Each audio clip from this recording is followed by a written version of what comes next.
Hi it's me Nithya you எல்லோரும் எப்படி இருக்கீங்கன்னு கமெண்ட் செக்ஷனில் சொல்லுங்கள். வாங்க நம்ம வந்துட்டு இன்றைக்கான கதைக்குள்ளே போகலாம். ஒரு ஃபேமிலி வந்து பார்த்திங்கன்னா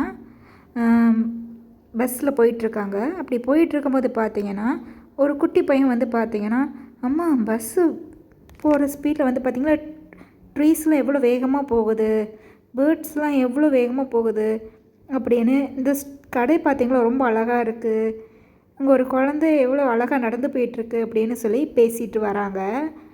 அங்கே இருக்க எல்லோரும் அவங்கள வந்துட்டு ஷாக்காக பார்க்குறாங்க.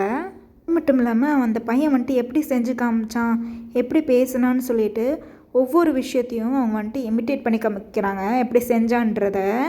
பின்னாடி வந்துட்டு பேசியும் சிரிக்கிறாங்க. அப்போ அந்த ஃபேமிலி சொல்கிறாங்க, என் பையனுக்கு பிறந்ததுலேருந்தே கண்ணு தெரியாது, முதல் வாட்டி இன்றைக்கி தான் எல்லா விஷயங்களையும் ஆப்ரேஷன் பண்ணதுக்கப்புறமா அவன் பார்க்குறான், கண் ஆப்ரேஷன் பண்ணதுக்கப்புறமா. அதனால் ப்ளீஸ் அவனை வந்துட்டு இந்த மாதிரி வந்துட்டு கலாய்க்காதீங்க அப்படின்னு சொல்லவும் அந்த பஸ்ஸில் வரவங்களுக்கெல்லாம் ரொம்ப ஷாக்கிங் ஆகிடுச்சு. அது மட்டும் இல்லாமல் அப்போ தான் அவங்க வந்துட்டு இன்னொரு விஷயத்தையும் புரிஞ்சுக்கிட்டாங்க.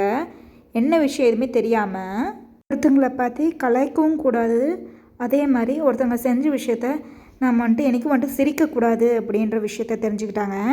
அதே மாதிரி தான் நம்ம லைஃப்லேயும் ஒருத்தங்களை பற்றி முழுசாக தெரியாமல் எதையும் ஜட்ஜ் பண்ணவே கூடாது யாரையும். அது உங்களுக்கு பிடிச்சிருந்தா மறக்காமல் like and share and subscribe பண்ணுங்கள். மறக்காமல் கமெண்ட் பண்ணுங்கள். And have a great day.